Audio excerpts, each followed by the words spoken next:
वन्दे ब्रह्मपुराधिपं श्रीसहजानन्दं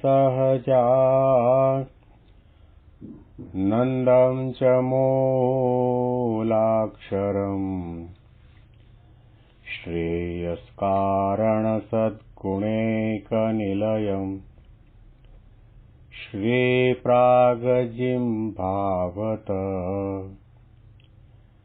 ब्रह्मोपासनधारकं गुरुहरिं यज्ञं तथा योगिनं प्रीत्येवं प्रमुखं महन्तमनिशं श्रीजीस्वरूपं मुदा મહિમાનો મહિમા પ્રવચન માળામાં આજે 27મી એપ્રિલ 2024 શનિવારના દિવસે તમામ સંતો હરિભક્તોને મારા સાષ્ટાંગ પ્રણામ. જય સ્વામિનારાયણ. હેપી વચનામૃત દ્વિશતાબ્દી મહોત્સવ. હેપી પ્રમુખ સ્વામી મહારાજ શતાબ્દી મહોત્સવ. ગઢડા અંત્યનું 8મું વચનામૃત સાંભળી રહ્યા છીએ. આ વચનામૃત ભગવાન સ્વામિનારાયણ આપણને સુખિયા કરવા માટે ઘણા ઉપાયો બતાવી રહ્યા છે. મહારાજ આ ઉપાય બતાવીને એટલું કહેવા માંગે છે કે તમે કદાચ ઝૂંપડપટ્ટીમાં રહેતા હો તો પણ સદાના માટે સુખિયા રહી શકો. મોટા રાજા મહારાજાના મહેલમાં રહેતા હોય તો પણ તમે સદાના માટે સુખિયા રહી શકો. દિવસના 3 ટાઈમ ખાવાનું ન મળતું હોય તો પણ તમે સદાના માટે સુખિયા રહી શકો. પહેરવાના જૂતિયા પણ ન હોય ને ફાટેલા તૂટેલા કપડાં હોય તો પણ તમે સદાના માટે સુખિયા રહી શકો. સામાન્ય ઝૂંપડપટ્ટીમાં રહેતા હો, શરીરમાં તમને કોઢ થયો હોય તો પણ તમે સદાના માટે સુખિયા રહી શકો. કદાચ તમારે એક હાથ ન હોય, એક પગ ન હોય, એક આંખ ન હોય, તમને હાર્ટ એટેક આવ્યો હોય, મોઢાની અંદર બધા દાંત પાડી દીધા હોય ને 32 નાખ્યું હોય, ચોકઠું નાખ્યું હોય તો પણ તમે સદાના માટે સુખિયા રહી શકો. બાળક હો તો પણ સદાના માટે સુખી રહી શકો. શરીરમાં ઘણા પ્રકારના રોગ થયા હોય તો પણ તમે સદાના માટે સુખી રહી શકો. કોઈ તમને ગાળે, મારે, તિરસ્કાર કરે, અનાદર કરે, હળધૂત કરે તો પણ તમે સદાના માટે સુખી રહી શકો. એવા અદ્ભુત ઉપાયો શ્રીજી મહારાજે આ વચનામૃતમાં બતાવ્યા છે કે ભગવાનનો ભક્ત એને અતિ દ્રઢ વૈરાગ્ય હોય, અતિ દ્રઢ સ્વધર્મ હોય અને એ 2 સાધને કરીને જેણે પોતાના ઇન્દ્રિયો અંતઃકરણને વશ કર્યા હોય, ભગવાન અને ભગવાનના સંતની વિશે અતિશય પ્રીતિ હોય, ભગવાન અને ભગવાનના ભક્તને વિશે અતિશય મિત્રભાવ વર્તતો હોય, ભગવાનના ભક્તના સંગે જ રાજી રહે પરંતુ વિમુખ જીવની સોબત કોઈને ક્યારેય પણ ન ગમે, આવી પ્રકારનો જે ભક્ત છે, સાધુ છે, એ હંમેશના માટે સુખી. અને જે ભગવાન અને ભગવાનના ભક્તને સંગે જ રાજી રહે પણ કોઈ વિમુખ જીવની સોબત ગમે નહીં, એવા જે હરિભક્તના લક્ષણ હોય તે આ લોકને વિશે તથા પરલોકને વિશે સદાય સુખીઓ રહે છે. અને વૈરાગ્ય અને સ્વધર્મ તેણે કરીને જેણે પોતાના ઇન્દ્રિયોને વશ ન કર્યા હોય તો તે ભગવાન તથા ભગવાનના ભક્તને સંગે રહ્યો થકો પણ દુઃખીઓ રહે છે. શા માટે?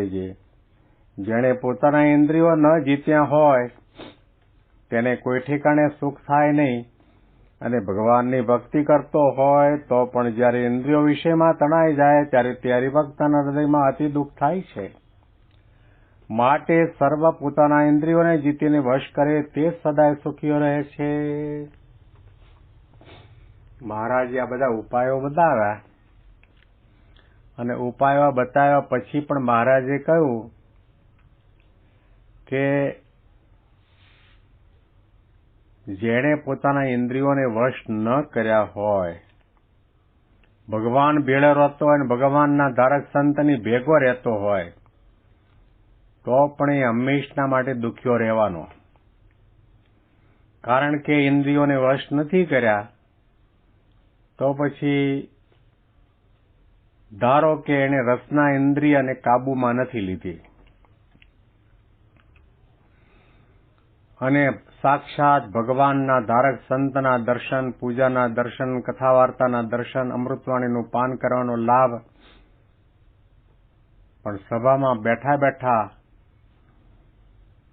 આ રસના ઇન્દ્રિય લબકારા લીધી હોય,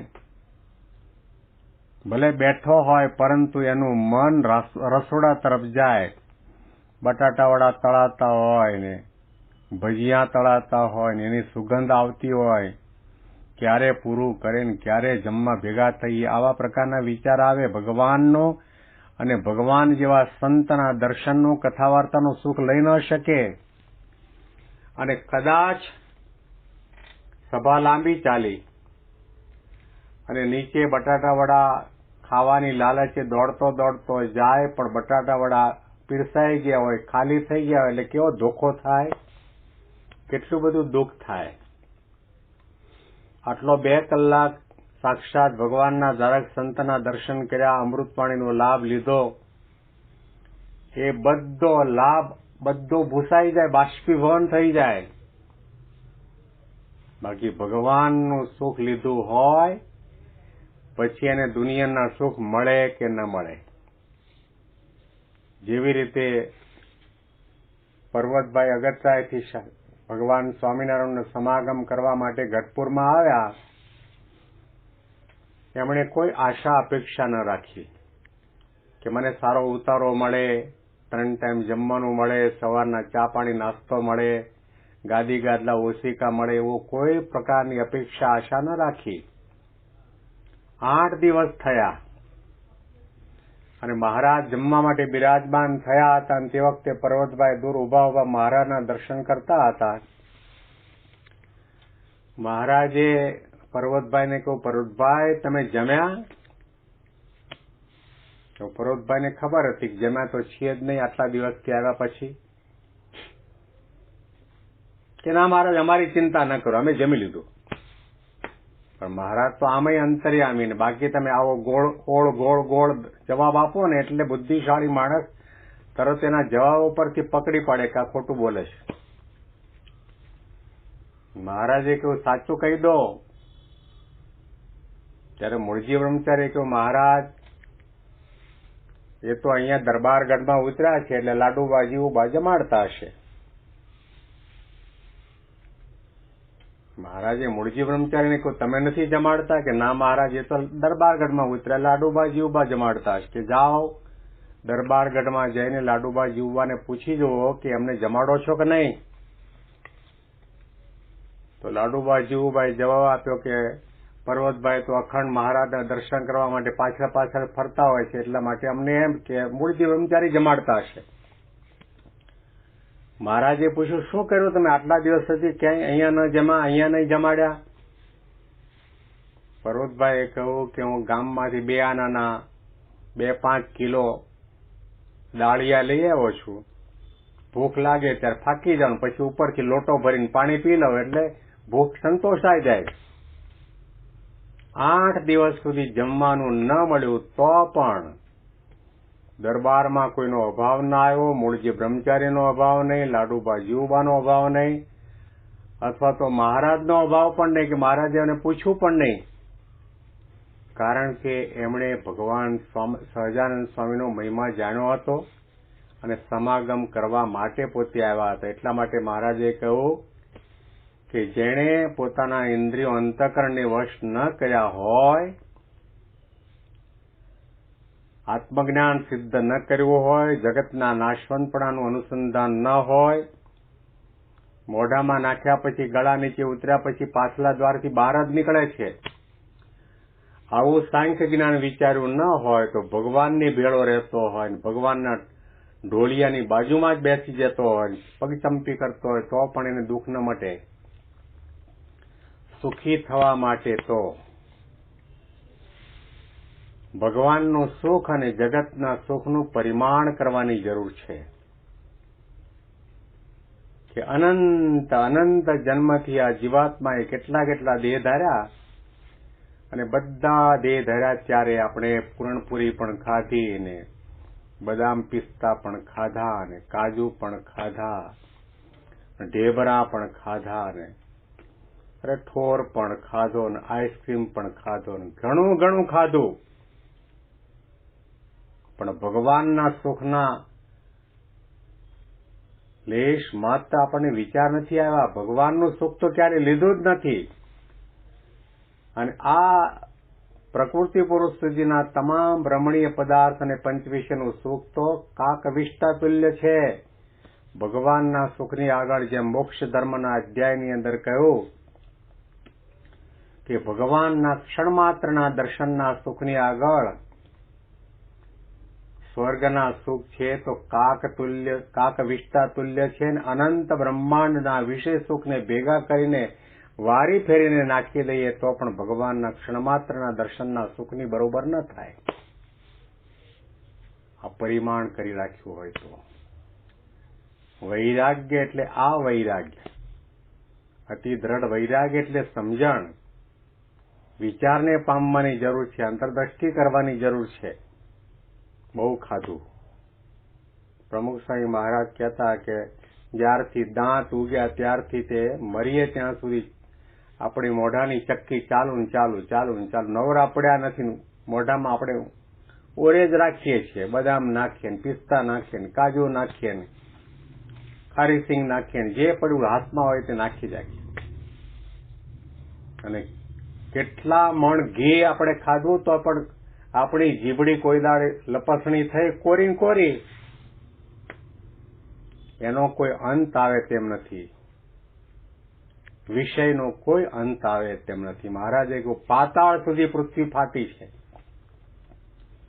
અનંત જન્મથી ભોગવતા આવ્યા છીએ. આ વખતે નહીં ભોગવીએ અને નહીં ખાઈએ, નહીં જોઈએ, નહીં સાંભળીએ તો ક્યાં મરી જવાના છીએ. વૃત્તિ પાછી વાળીને જે લાભ લેવા માટે આપણે સમયા ઉત્સવમાં મંદિરમાં જઈએ છીએ એના તરફ આપણું અનુસંધાન હોવું જોઈએ.